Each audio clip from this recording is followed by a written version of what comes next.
Gobi মরুভূমি এটি পৃথিবীর ষষ্ঠ বৃহত্তম মরুভূমি। উত্তরে চীন এবং দক্ষিণে মঙ্গোলিয়ার মধ্যবর্তী স্থানে অবস্থিত এই বিশাল মরুভূমির শুষ্ক বালুকাময় চাদরের নিচে লুকিয়ে আছে এক রহস্যময় প্রাণী, যা শত শত বছর ধরে লোককথার জন্ম দিয়েছে, যার নাম মঙ্গোলিয়ান ডেড ওয়ার্ম। এটা এমন এক ভয়ঙ্কর দানব যার অস্তিত্ব আজও অমীমাংসিত। এই অদ্ভুত প্রাণীর খোঁজ প্রথমবার পাওয়া যায় 1920-এর দশকে, যখন একজন মঙ্গোলিয়ান লেখক লোকজনের মুখে মুখে ঘুরে বেড়ানো এক ভয়ঙ্কর প্রাণীর বিবরণ লিপিবদ্ধ করে। তবে এই রহস্য আরও গভীর হয় 1990 সালের জুলাই মাসে, যখন 4 জন অভিযাত্রী এক অভূতপূর্ব সিদ্ধান্ত নেন। তারা নিজের চোখে দেখতে চান এই মঙ্গোলিয়ান ডেড ওয়ার্মকে, যা হয়তো গোবি মরুভূমির কোনো এক অংশে লুকিয়ে আছে, যে প্রাণীটিকে আপনিও হয়তো দেখে থাকবেন হলিউড কোনো মুভিতে। এই 4 জন সরাসরি পাড়ি জমালেন মঙ্গোলিয়ায়। একটি শক্তপোক্ত ATV অর্থাৎ অল ট্রেইন ভেহিক্যাল ছিল তাদের সঙ্গী, এবং সাথে ছিল কয়েকজন স্থানীয় ট্যুর গাইড। তাদের লক্ষ্য একটাই, গভীর বালুকাময় চাদরের নিচে লুকিয়ে থাকা দানবীয় প্রাণীকে খুঁজে বের করা, যে কিনা 6 ফুট পর্যন্ত লম্বা এবং মুখ দিয়ে এসিড ছুঁড়ে যে কোনো কিছুকে গলিয়ে দিতে পারে, এমনকি শত্রুদের দিকে বিদ্যুৎ ছুঁড়ে মারারও ক্ষমতা রয়েছে।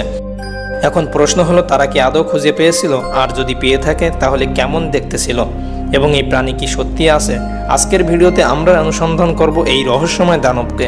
তো চলুন শুরু করা যাক।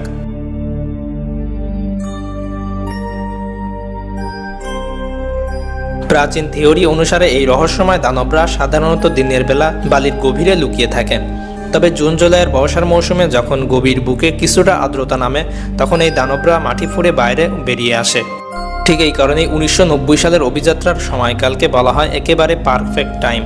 কিন্তু প্রশ্ন থেকেই যায়, কিভাবে এই দানব প্রাণীকে টেনে আনা হবে, কারণ কেউ জানতো না এই অদ্ভুত প্রাণীটি কী খাবার খেতে পছন্দ করে। তাই দলটি তৈরি করলো একটি বিশেষ যন্ত্র, যা একটি নিরবিচ্ছিন্ন শব্দ তৈরি করে। তাদের আশা ছিল এই শব্দে বেরিয়ে আসবে মাটির নিচে লুকিয়ে থাকা সেই দানব। 2 মাস ধরে তারা খুঁজে বেড়ায় গভীর বিস্তীর্ণ অঞ্চল, কিন্তু অবাক করার ব্যাপার হলো কোনো চিহ্নই পাওয়া যায়নি সেই অদ্ভুত প্রাণীটির। তবুও তারা হাল না ছেড়ে ইভেন ম্যাকট্রলের নেতৃত্বে আবার ফিরে যান গভীর তপ্ত বালুকায়।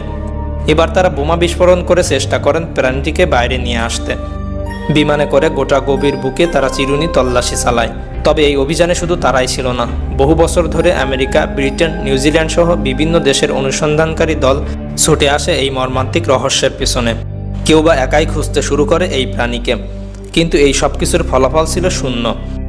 এই মঙ্গোলিয়ান ডেড ওয়ার্ম সম্পর্কে গোটা দুনিয়া প্রথম জানতে পারে এক মার্কিন প্যালিওন্টোলজিস্ট রাই চ্যাপম্যান অ্যান্ড্রুসের হাত ধরে।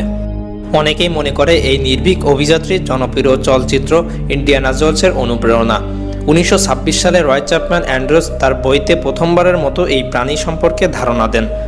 মঙ্গোলিয়ান নেতাদের সাথে এক বৈঠকে তিনি অদ্ভুত কাহিনীর সূত্র পেয়েছিলেন, কিন্তু তারা না এই প্রাণীটিকে কোনোদিন দেখেছিল, আর না তার বৈশিষ্ট্য বা দেখতে কেমন হতে পারে। তবু প্রত্যেকের বর্ণনায় ছিল রহস্যময় বিস্তারিত। এক মঙ্গোলিয়ান নেতা বলেছিলেন এই প্রাণীর আকার 2 ফুট লম্বা, যার না আছে মাথা আর না আছে পা। তার দাবি এই প্রাণী এতটাই বিষাক্ত যে স্পর্শ করলেই মানুষ তাৎক্ষণিক মারা যেতে পারে। আর এই দানব বাস করে গোবি মরুভূমির একেবারে নির্জন ও দুর্গম প্রান্তরে। অ্যান্ড্রুস যদিও এই প্রাণীকে নিয়ে দ্বিধায় ছিলেন, তবুও তিনি 1926-এর পর আরও একটি বইয়ে এই কাহিনী উল্লেখ করেছিলেন। 2005 সালের মে মাসে ব্রিটেনের 4 জন বন্ধু, যাদের কাজই ছিল পৃথিবীর বিভিন্ন দেশে গিয়ে এই সমস্ত দানবীয় প্রাণী খুঁজে বের করা, তারাও পাড়ি জমান এই গোবি মরুভূমির বুকে। তারা প্রাণীটির একটা স্কেচ তৈরি করে স্থানীয় লোকদের হাতে বিলি করে দেয়। তাতে লেখা ছিল, কেউ যদি এই প্রাণীকে নিয়ে আসতে অথবা সন্ধান দিতে পারে তাহলে তাকে পুরস্কৃত করা হবে। তারা বিশ্বাস করত আগের অভিযাত্রীরা যে যন্ত্রের মাধ্যমে শব্দ তৈরি করত তাতে হয়তো প্রাণীটি ভয় পেয়ে যায়। আর এবার তারা সিদ্ধান্ত নেয় যে শুকনো মরুভূমিকে কৃত্রিমভাবে ভেজা অঞ্চলে পরিণত করবে। জলের ধারা আটকিয়ে একটি পরিবেশ তৈরি করবে যাতে এই প্রাণীকে উপরে উঠে আসতে বাধ্য করবে। কিন্তু মরুভূমির কঠিন বালুকাময় অঞ্চল ভেজানো ছিল অসম্ভব ব্যাপার। তাই শেষমেশ সব পরিকল্পনা বাদ দিয়ে তারা ছোট ছোট ফাঁদ তৈরি করে। তবে এসবের পরিকল্পনা ছিল শূন্য। মঙ্গোলিয়ার কিছু মানুষেরা এই অদ্ভুত প্রাণী সম্পর্কে বলে এগুলি নাকি গত 70 বছরের মধ্যে দেখা গিয়েছে, এবং বছরের পর বছর ধরে এই মঙ্গোলিয়ান ডেড ওয়ার্ম এর গল্প গোটা বিশ্বে ছড়িয়ে পড়েছে। কেউ বলে এর দৈর্ঘ্য 1 ফুট, কেউ বলে এটি মানুষের সমান, কেউ বলে এটি ধূসর কিংবা বাদামি আঁশযুক্ত, কেউ বলে উজ্জ্বল লাল রঙের মাংসল শরীর, কেউ মনে করে সাপ, কেউ বলে এলিয়েন ক্যাটারপিলার, কেউ বলে এর ডানা আছে এমনকি উড়তেও পারে। আবার কেউ মনে করে এটি অশুভ আত্মা যার কোনো শরীর নেই। তাই একটিমাত্র প্রাণীর এত ভিন্ন ভিন্ন বিবরণ যার সত্যতা প্রমাণ করা সত্যি মুশকিল। তাই কেউ মনে করে এই প্রাণী আদতে নেই, এটি একটি প্রাচীন মিথ হতে পারে, যেমনটা বিগফুট বা ইয়েতি, ব্ল্যাকনেস মনস্টারের মতো প্রাণী যাদের অস্তিত্ব এখনও গবেষণার বিষয়। এবং এই প্রাণী যে আদতে নাও থাকতে পারে এর কিছু কারণও রয়েছে। 1993 সালে এক বিজ্ঞানী এই অঞ্চল ভ্রমণের পর জানতে পারে একজন বৃদ্ধ নাকি এই রহস্যময় প্রাণীকে ধরতে সক্ষম হয়েছিলেন। এমনকি একটা বাসাও তিনি খুঁজে পেয়েছিলেন। সাহস করে বালির মধ্যে সেই গর্তে হাতও ঢুকিয়েছিলেন এবং অনুভব করেছিলেন এই ধরনের কোনো প্রাণীর স্পর্শ। কিন্তু আশ্চর্যের বিষয় হলো, যেমনটা ভয়ানক শোনা যায় তেমন কিছুই ঘটেনি।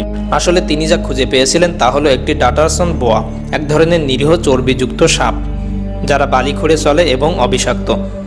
সাপটির ছিল ছোট চোখ, ধূসর বাদামি আঁশ, দেখতে কিছুটা মোটা ধরনের সাপের মতো। তিনি প্রাণীটিকে স্থানীয়দের দেখান সত্যতা যাচাইয়ের জন্য। উপস্থিত সবাই এক বাক্যে বলে ওঠে, হ্যাঁ, এটাই সেই দানব। তাই আজও মঙ্গোলিয়ার মানুষ বিশ্বাস করে যে মঙ্গোলিয়ান ডেটওয়ার্ম সত্যি একটি বাস্তব প্রাণী। তবে এখানে একটা গুরুত্বপূর্ণ বিষয় হলো যে শব্দটিকে ওয়ার্ম বলা হচ্ছে তার বাংলা অর্থ কৃমি। কিন্তু মঙ্গোলিয়ান সংস্কৃতিতে এই ওয়ার্ম শব্দটি বহু শতাব্দী ধরে ব্যবহৃত হয়ে আসছে এমন সব প্রাণীকে বোঝাতে যাদেরকে তারা ভয়ঙ্কর বা বিপজ্জনক বলে মনে করত। অতএব এখানে ওয়ার্ম বলতে কৃমি বা কেঁচোর মতো থলথলে কোনো প্রাণীকে বোঝানো হচ্ছে না, কারণ গোবি মরুভূমির মতো কঠিন পরিবেশে বাঁচতে হলে প্রাণীদের গঠন হতে হবে শক্তপোক্ত। কিন্তু কৃমি বা কেঁচোর মতো থলথলে কোনো প্রাণী এখানে সম্ভবত বাঁচতে পারবে না। আর একটি বিষয় হলো, বাস্তবে কোনো সরীসৃপ প্রজাতির প্রাণী বিদ্যুৎ বা অ্যাসিড ছুটতে পারে না। কিছু সাপ আছে যেমন কোবরা দূর থেকে বিষ ছুটতে পারে। যদি এই দানব সত্যি থাকতো তাহলে তার কঙ্কাল বা অন্তত হাড়গোড় মরুভূমির বুক জুড়ে কোথাও না কোথাও পাওয়া যেত। কারণ গোবি মরুভূমি এমন একটি জায়গা যেখানে বিজ্ঞানীরা গত 1 শতাব্দী ধরে ডাইনোসরের মতো বহু প্রাণীর জীবাশ্ম খুঁজে পেয়েছে। এখনও পর্যন্ত এখানে প্রায় 80টিরও বেশি ডাইনো প্রজাতির নমুনা মিলেছে। এবং পৃথিবীর ইতিহাসে দ্বিতীয়বার 1923 সালে ডাইনোসরের ডিমও মঙ্গোলিয়ায় আবিষ্কার করা হয়। আর তখন থেকেই গবেষকরা জানতে পারে ডাইনোসররা ডিম পারত। পরবর্তী 2 বছরে এক্সপেরিয়েন্স টিম খুঁজে পায় আরও 100টিরও বেশি ডাইনোসর জীবাশ্ম, যেগুলি আজও সংরক্ষিত আছে আমেরিকান ন্যাচারাল অফ মিউজিয়াম হিস্টরিতে। সুতরাং ডাইনোসর বিলুপ্তির পর তাদের সম্পর্কে যখন এত কিছু জানা সম্ভব হয়েছে, তাহলে মঙ্গোলিয়ান ডেটওয়ার্ম প্রজাতির কোনো জীব যদি সত্যি থাকতো তাহলে অবশ্যই কোনো না কোনো চিহ্ন অবশ্যই পাওয়া যেত। সুতরাং গভীর বুকে সেই রহস্যময় প্রাণীর অস্তিত্ব আজও অমীমাংসিত। এছাড়াও এই মরুভূমিকে ঘিরে আরও একটি রহস্য বিজ্ঞানীদের হতবাক করে দিয়েছিল, যা পরবর্তীতে এর সমাধান তারা করতে পেরেছিল। 13 শতাব্দীতে বিখ্যাত পর্যটক মার্কো পোলো, যিনি সম্পূর্ণ গোবি মরুভূমি ভ্রমণ করেছিলেন, তিনি উল্লেখ করেন এই বিস্তীর্ণ বালুকাময় গভীর বুকে হঠাৎ করে এমন অদ্ভুত শব্দ শোনা যায় যা খুবই অদ্ভুত। প্রথমে তিনি ভেবেছিলেন এই শব্দ হতে পারে মৃত আত্মাদের কান্না বা কণ্ঠস্বর। বিজ্ঞানীরা যে শব্দকে গান গাওয়া বালি বা সিঙ্গিং সেন্টস বলে থাকে, যা ছিল খুবই গম্ভীর, যেন মরুর বুক চিরে বাজছে এক রহস্যময় সঙ্গীত। তবে সব বালিতে কেন এমন শব্দ হয় না তা খুঁজতে গিয়ে গবেষকরা কিছু তথ্য খুঁজে পায়। অনেকের ধারণা ছিল বালির নিচে জলের প্রবাহ বা বাতাসের কারণে এমন শব্দ তরঙ্গ তৈরি হতে পারে, কিন্তু এই ব্যাখ্যায় সব প্রশ্নের উত্তর মিলছিল না। তারা পরীক্ষা চালানোর জন্য নিজেরাই বালিয়াড়ির চূড়ায় ওঠে। তারা সেখানে একটা গবেষণা চালায়। তারা উপর থেকে নিচে বালিকে গড়িয়ে দেয়। বালি গড়িয়ে পড়তেই শুরু হয় এক অদ্ভুত শব্দ, প্রথমে মৃদু, তারপর গম্ভীর হতে শুরু করে। এই গবেষণায় বিজ্ঞানীরা জানতে পারে বালিতে এমন অদ্ভুত শব্দ সৃষ্টি হওয়ার পেছনে কয়েকটি কারণ রয়েছে। প্রথমত, বালির দানাগুলির আকার একটি নির্দিষ্ট রকমের। দ্বিতীয়ত, বালিয়াড়িটি বেশ বড়। তৃতীয়ত, বালি পুরোপুরি শুকনো, অর্থাৎ বালি ভেজা থাকলে এই শব্দ তৈরি হবে না। এবং বালিয়াড়ির গভীরে থাকে এক ধরনের শক্ত জমাট বাঁধা স্তর, যা বড় একটি স্পিকারের মতো কাজ করে। এই স্তর শব্দের কম্পনগুলিকে বারবার প্রতিফলিত করে এবং বাড়িয়ে তোলে। ফলে তৈরি হয় সেই রহস্যময় গা সমসমে সুর, যা মরুর তপ্ত বাতাসে ছড়িয়ে পড়ে। তাহলে বলাই যায় গভীর বালিয়াড়ি নিজেরা এক একটাই বাদ্যযন্ত্র। যাই হোক, সমস্ত কিছুর ব্যাখ্যা যে সবসময় থাকতেই হবে তা কিন্তু নয়। কিছু রহস্য অমীমাংসিত থেকেই যায়। বিজ্ঞানের যুক্তি আর প্রাচীন কাহিনীর মধ্যে ঢের পার্থক্য। কিছু বিশ্বাসযোগ্য, আবার কিছু চিন্তাযুক্ত। তাই সময়ের ব্যবধানে কিছু রহস্য অজানা থেকেই যাবে। আপনার কি মন্তব্য তা আমাদের কমেন্ট বক্সে লিখে জানাতে পারেন। ধন্যবাদ।